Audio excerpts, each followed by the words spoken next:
never get used to this. I'll never get used to this. This is how I wanna live. Forever we'll be singing like, oh, walk up out the grave, yeah, I'm alive now. Told the devil, boy, you out of time now. Spirit moving in me on my fire now. I know it won't ever die out, won't ever die out. And now I see your blessings every day.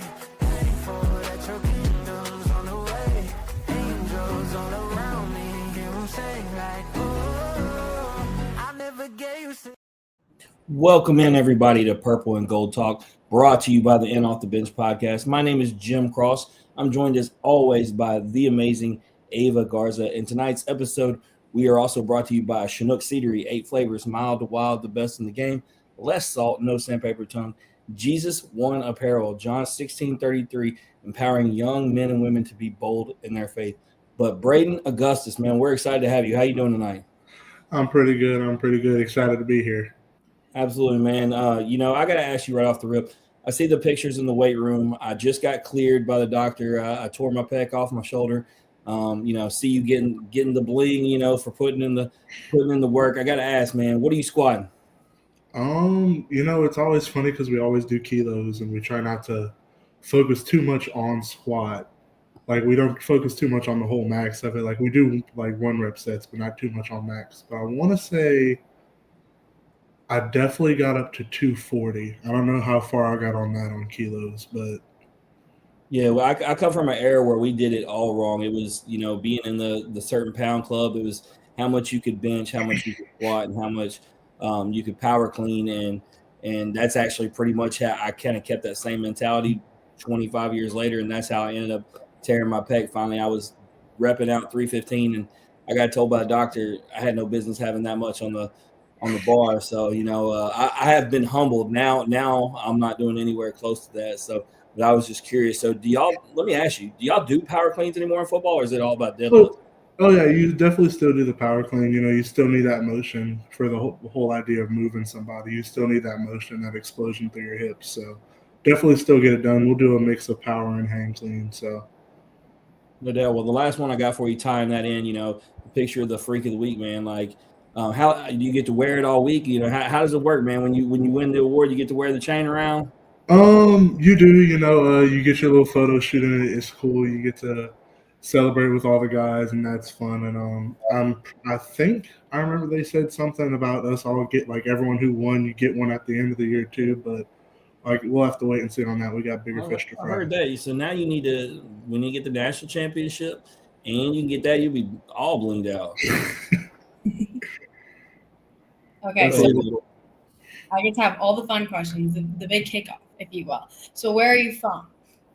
I am actually born and raised in Baton Rouge. Never lived anywhere else. Okay, so I'm from Houston.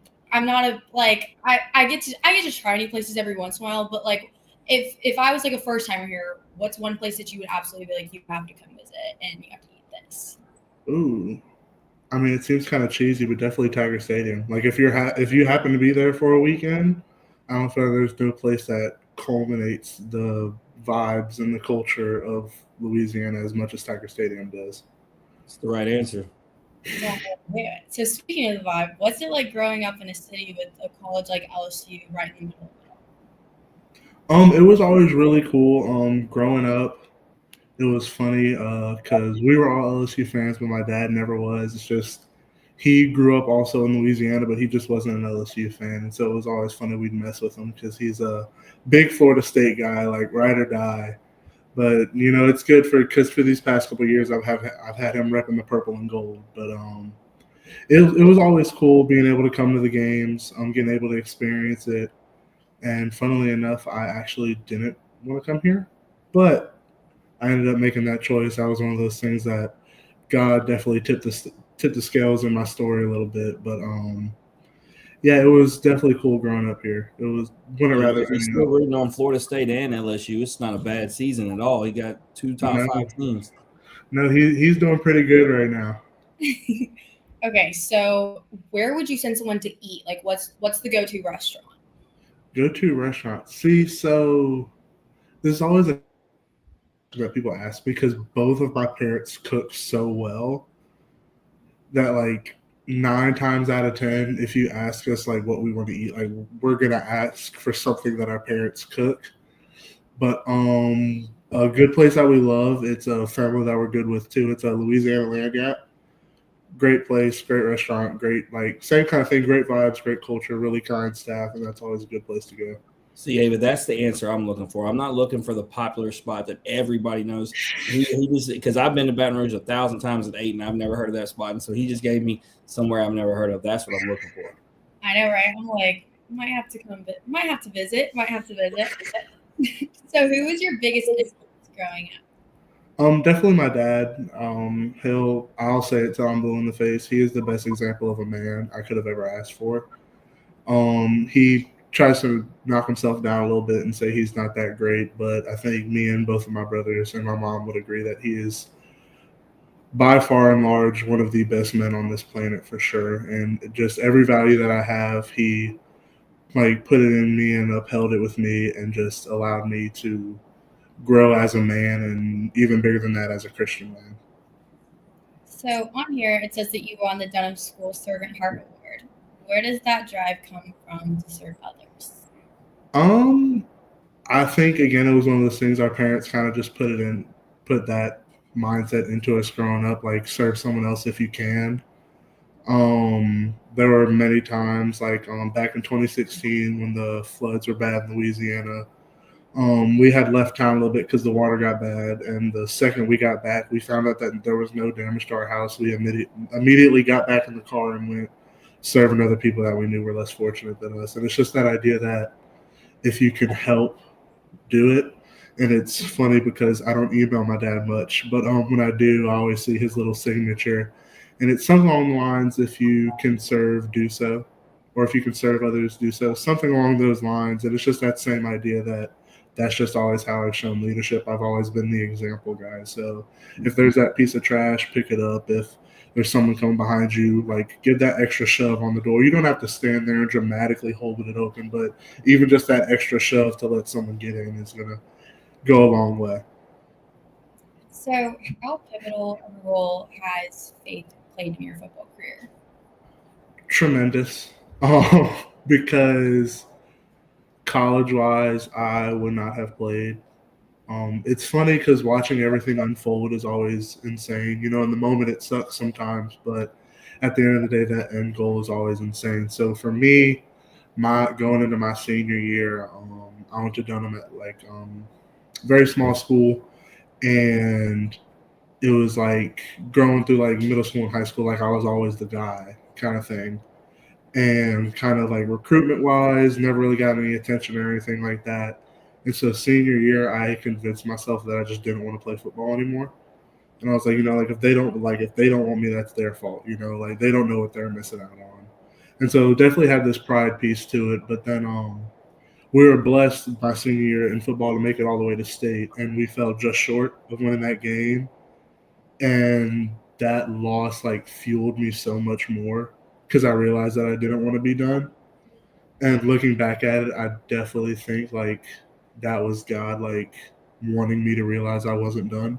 Because I told my dad, I think if we would have won state, I would have had that as my storybook ending. I'm afraid. Like I would have been satisfied. I would have been good with that win. But even on the college level, like once I got asked by Coach Sloan and decided to walk on, like through the whole thing, like the perseverance piece of it, like it's all been my faith.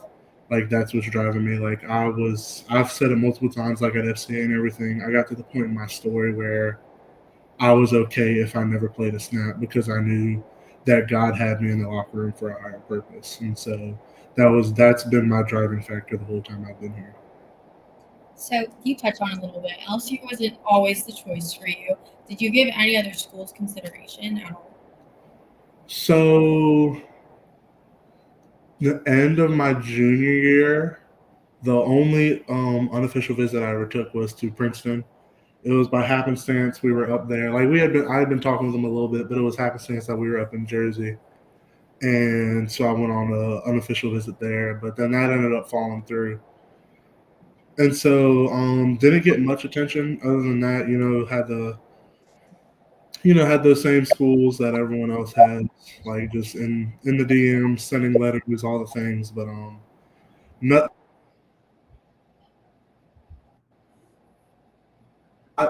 what I want as prideful as it gets. I'm ashamed to say, but it's just not what I wanted it to be in that experience, and so that really dampened my mood on it. But it was school wise, I definitely wanted to stay in state, and so I had narrowed it down to Tech, UL, and LSU.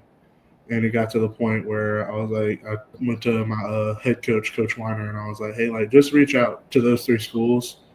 And if you hear anything back, let me know, kind of thing. And LSU answered. And so that's where I am. Well, you obviously end up at LSU. You're there. A kid from Baton Rouge. What's it like that first time you're at practice and you put on the uniform? Like, I know you grew up watching them, whether it was the school that you ultimately wanted to go to, for your whole life or not. Like, that's the school you grew up. When you grow up in Baton Rouge, all things LSU. So what's it like, man, when you put that uniform on the first time and realize, like, I'm on this team? It's not even just the first time, if I'm being completely honest. It's quite often, actually. Like any moment that I take like a half step back, I'm like, this is crazy. I dreamed, like it's one of those things that you dream about, but like you never fully feel like you'll get there. And so it's just always insane, like taking a step back. And I always tell everybody, like, running through that tunnel never gets any less exciting. Like there's nothing like running into Tiger Stadium. That first time, your heart drops a little bit because it's just pure awe, but it's one of the best experiences ever. Ava, I told you about when I walked out on the field at Alex Box and it was packed, and that was just 14,000. I can't imagine running out of a tunnel with 102,000 people. Golly, you ain't kidding, man. My heart would be beating out of my chest. But you talk about taking a step back, and those first two seasons you redshirt, and you talk about the faith aspect, and a lot of times we've had so many athletes talk about the opportunity they had when everything slowed down and what they could learn and take from it. So I ask you, in those 2 years, outside of just the faith aspect, what were you able to take in and learn? Whether it's about life or football. Yeah, I mean, definitely my freshman year, I had that same aspect that everyone else has. It's kind of just a phase, like coming out of high school, like you were the guy, so you get there and expect to be the guy, but realized very quick that that was not the case, and that everybody in college is good. And so I learned a lot about myself and a lot about my pride that I didn't think was actually there. And so I was able to dig into that more and dig into my faith and the big patience piece, because we were actually talking about this yesterday at FCA. Like everything, like how it looks, life feels slower when you're looking at the clock. That's exactly how it felt. But if you dive into the moment, like you give everything into that one workout and you do your classwork and watch film and do all the little things right, that's when it starts to go by fast, and that's when you start to really see progression. And so I really wanted to just learn that I love the process and actually know that I love football, because if I didn't love football, I definitely don't think I would still be on the team. But the fact that I love the process and love everything that it takes, I think is something that I learned about myself in works. So, looking at the pictures from this past week, getting to play center, be out there, Death Valley on a Saturday night. What's the emotions when you're out there and you're now getting the run on the field? It was unreal, I think would be the best word to put it. Um, I knew I was ready. It's funny because every year, like, I swore I was ready. Like freshman year, I swore I was ready. Then sophomore year, I was like, no, I wasn't. And then sophomore year, I swore I was ready. And then junior fall, like this past fall camp, I was like, no, I wasn't. But like this time going out there, like after like talks with my coaches and doing practices and doing practice with those guys, like I knew that they had my back and they knew that I had theirs. And so I could say nervous, but I think the better word was a little anxious, just for that like first snap or two. But then it's this crazy realization, and it really felt like the first time I played a varsity snap, when you get out there and you do it and you're like, oh wait, at the end of the day, this is just football. Like this is just the game that I grew up knowing and loving, and I'm just out here playing on a bigger stage with a bigger platform. Yeah, no doubt. Well, curious about something. I'm going to be in Oxford this weekend. I actually live closer to Oxford than I do Baton Rouge. And, it's not Death Valley by any stretch of the imagination, but, I think they got 60 something thousand. It's going to be loud. What's the preparation like for offensive linemen going into this week? Do y'all have artificial noise? How do y'all prep for something like that? Oh yeah, that's not just for us. I mean, everyone on campus can probably tell you during practice. I mean, we blare things at unimaginable levels. Like even if you drive by campus, you might be like, "What's that?" And it's us at the practice stadium. Through the big speakers up top. Just that we'll have dedicated periods. So because you don't want to mess up the whole preparation process, but like we'll have dedicated periods where it's just blaring crowd noise. And this idea of just being able to trust your guys and mainly trust your gut because sometimes it does feel like you're just guessing on the cadence. But trust your gut, knowing that your quarterback has your back and he's going to communicate and he's going to be loud enough to be able to be heard. Well, I'm excited. Like I said, it's not going to be the same. But they're still going. I've been there plenty of times. It's still going to be hostile. But 4-0. You obviously have the massive road game, but how do you keep? You talk about leadership. How do you keep the team grounded? Don't focus on the rankings. Don't focus on college football playoff. People are saying LSU is going to be there. Like, how do you focus on just staying grounded and focus on one game at a time? Yeah, it goes back to what Coach Kelly has been preaching to us since winter intercession before spring. Like that whole point of 1-0 every day, because this idea like it's not a game 1-0 thing. Like it's genuinely every day, every rep. Like it's that mindset of like whether you won or lost, like flush it next one kind of thing. And so we've been building that through the whole off season. I think that's been really beneficial to the guys. I'm a little ashamed to admit that I forgot what week it was, but I saw a clip that was from the TV broadcast, and I was like, "Oh, we're third." I completely forgot. I forgot it was week 3, I think, but I forgot our record. I forgot our ranking. I was just fully invested in the process and getting better with the guys every single day and just working. Well, you've seen the schedule just like I have. The ranking doesn't mean nothing. You got 5 straight SEC games, 4 of which are against ranked teams, and so none of that matters. You just got to take care of business every single week. But speaking take care of business, last question I really got for you. You serve on the leadership council. You talked about being involved in FCA. You're obviously getting your mechanical engineering degree while playing football. How are you able to balance everything successfully? So I will say Coach Davis makes fun of me for it. I did switch my major because that was rough. That was one of the roughest things I was going with because no hate to mechanical engineering. I still love the idea of it, but just doing it with football and, when you get to a class and the professor's like, this class is hard because it's supposed to be, and I'm not going to help you. That just quite simply did not have time for that. But no, the time management is a big piece of it for sure. Especially on certain days, on Tuesdays, I'm ripping and running all day, but you still have to make that time not only to get your work done, and more importantly than that, to get your spiritual work done. Make sure you have some quiet time with God, or make sure you're reading your Bible and praying or worshiping or whatever it is specifically that you do, or preferably all 3. But also having that time to unplug even for a second, because it's very quick.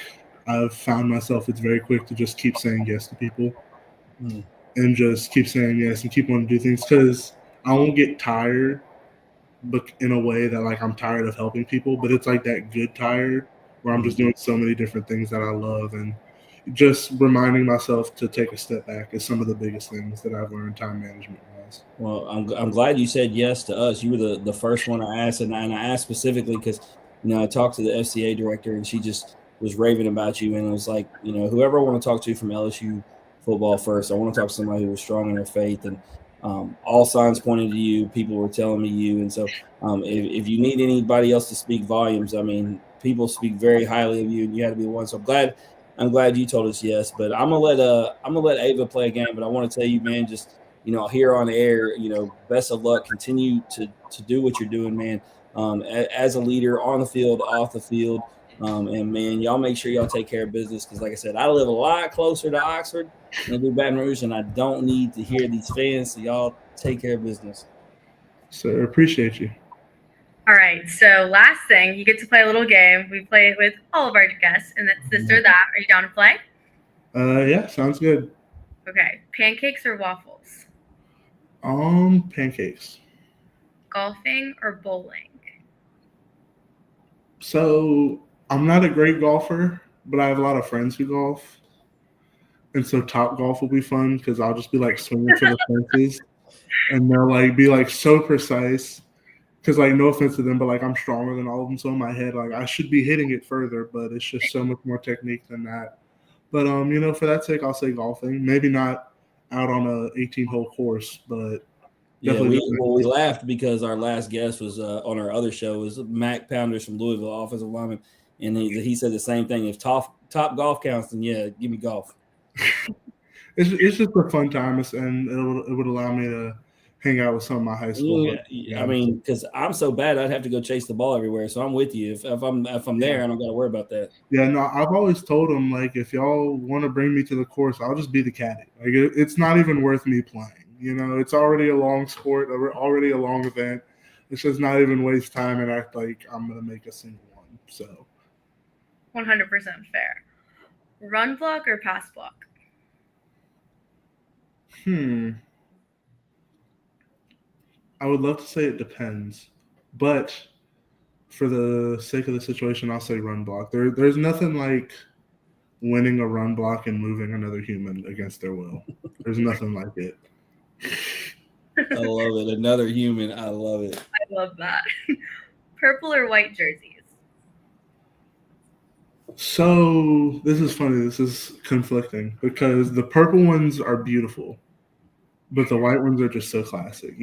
Like it's funny because people don't realize we have so many good uniform combos, but that gold, white, gold, it's just something special about that classic. And so I'm going to have to say the white jersey. Are you one of those who's traditional where you're anti adding anything alternate? Like, they talk about all these teams that have black and everything. Would you want something like that, or would you want to keep it just traditional purple, gold, and white? I'm down for all of it. Like, I think it's fun. Like last year when we did the whiteout game, I thought that was a cool one. I'm really open for anything, but I just feel like at the end of the day, you gotta more often than not. Sometimes you just gotta break out the classic. Yeah, I was given a gift this weekend. It's Kevin Falk autograph LSU helmet. Anyway, I was so glad it was the white. As much as I love the gold helmet, I'm a fan of the white. The white helmets are nice until you remember that you have to break them in. So they're like, oh, we're in white helmets this week, and everybody gets excited. And then we get out to practice, and you remember that you have to break in a whole new helmet. But no, besides that, it's a great helmet for sure. Concert or sporting event? And to be clear, any concert, any sporting event. So embarrassingly enough, I've never been to a concert, and I always joke it's because I'm like trying to wait. Because like I don't just want to go to any old concert for my first concert, So like I have friends who they'll be like, oh yeah, we're going to see insert random artist here this weekend. You want to come? I'm like, why would y'all do that? And they're like, we're going to spend Thursday and Friday memorizing all of their songs. And I was like, so you don't even know who these people are? And so definitely that would be fun at some point. But just because how much I love music, and if I would be able to go to one of my top artists, I would definitely probably say concert. Look, I'll tell you, since I know you got to be into Christian music. I went to Rock the Universe in Orlando this past Christmas, or it was in December. Anyway, they had all the top rap and rock Christian artists. Anyway, back to back on two different stages. Anyway, it was so amazing. I was mind blown. Like, if you get a chance to go there, they do it every year in December in Orlando. That's a concert. And obviously, we're not just talking about one artist, but if you're into Christian music, yeah, I'm not talking about the soft stuff. I'm talking about legit. I need to know what your dream concert is, though. Like, what would be like, this has to be my first concert? Okay, like as corny as it is, dream concert, unrealistically, like all time would probably be Michael Jackson. Like, I don't think that's a crazy thing to say. No, but definitely. For the people that are currently alive, I would either go Boys to Men for R&B or Bruno Mars would be my two choices. I bought my wife for her birthday like 5 years ago Bruno Mars tickets, and she came back and said it was one of the greatest concerts ever. So that's definitely a nice one. Okay, next one: 5 years in jail or 10 in a coma.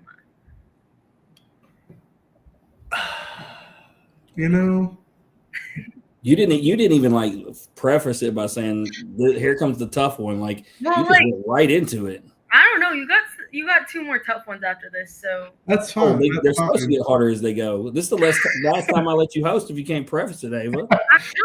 listen. I'm trying here. I'm like, you usually get this one. I wanted you to host the game for once. Look, I'm trying. I'm trying really hard. The effort's there. So the real question is Braden, do you think you can feasibly survive the 5 years in prison and come out better on the other side, or do you need to just take a 10-year nap and call it a day? I think I could, but like I don't want to. You know, like at the end of the day, I just don't want to go to prison. Our other host of our other show says that he doesn't want to go to prison so bad he wouldn't visit me in prison. Yeah, because I mean, you can call it soft if you want. Like I just don't want to be there. And then like the whole time I would be mad because I'd be like, I don't deserve to be here. Yeah, that's the thing. You're like, I wouldn't even commit a crime, so this scenario is just not realistic. It's like I'm just here for either or. Like that's the only reason I'm in prison right now. Like, you know, like all like the videos and the memes. It's like, what are you locked up for? But I chose this over a coma. Like that's what I would have to say. But no, the way you phrased it is exactly what I was thinking. A 10-year nap would be great. And as dramatic as I like to be as a theater kid every once in a while, I feel like that's peak right there, you know? Especially like knowing that you'll wake up. I mean, I know that you don't care because you're in a coma currently, but like being able to wake up after it and have everyone be like, "Oh my goodness, you're up!" I'm like, what did I miss? But the flip side, and ironically, because it's Ole Miss week, back a few years ago, we had Quintavious Burdett, who was on the Ole Miss football team. He said that he wouldn't want to put his family through 10 years of watching him sleep. And I was like, oh man, you had to like go deep on us. That's fair. My family also, I think, would a lot less like to watch me for 5 years behind bars. Is how I'll say it. Fair. Facts. Okay, next one. Who wins, Bama or Georgia? Like right now? Yeah, they play. They play. They play. You're gonna be busy, but they're gonna be playing too. It's funny. It's that like same thing I was saying earlier. Like I have no idea what's going on. Like I already wasn't really big in college football, but especially now that I'm doing it, like I'll just make jokes like during the sideline, like because like they'll have to score updates. Oh, they had it, and geez, I have no idea. I'll go Georgia, I guess, but I have no info here. There's no bias. There's no hate towards either one, but like I really have no idea what either of the team seasons looks like, except for I know that he may have some bias on this next question, Ava, on the last one. Yeah, Jaden Daniels or Joe Burrow? Okay, this is a fun one. I actually answered this in class the other day. So I played with JD. But I've also been a Bengals fan my whole life. And so like Joe was like both teams kind of thing. But just because I played with him and I was able to experience and like actually get to know him, I think I'm gonna say JD. Because just like I said, like I was on this team with him. I got to watch him lead, got to watch him work, and it was just a great experience. And I mean, I'm a people person, so getting to know him just makes me choose him over Joe. See, even though that's a hard one, Ava, it's a fun one because there's a good answer. The other question is fun. There's no fun answer. Yeah. I was like, this one just got real personal, real fast. Like, oh my gosh. Okay, so is there anything that you want to plug or promote before we close this out? Nothing besides faith, honestly. That's the biggest thing that I can plug. That's the biggest thing that is influencing my life right now. And it's just when you feel like you're lost and you feel like you have nothing or you can't go, like that's the way that we keep going. That's the way that we're called to do that. And so, Jesus saves. Jesus won, like the shirts say. We love those. We're going to get those in FCA here soon. So just leaning on that and just being able to plug that. And then there's no shame in asking for help. for sure. Someone always cares is something big that I always say. There's always somebody that cares. So Good stuff. Well, Braden, we'd like to thank you for joining us. If you like Braden's story and you love the purple and gold, please like and share on Facebook, retweet us on X, like and subscribe on YouTube, and give us a follow on Instagram. Sorry, Jim, that was really fast. We'll be back tomorrow night, but until then, love purple and live gold. I got 60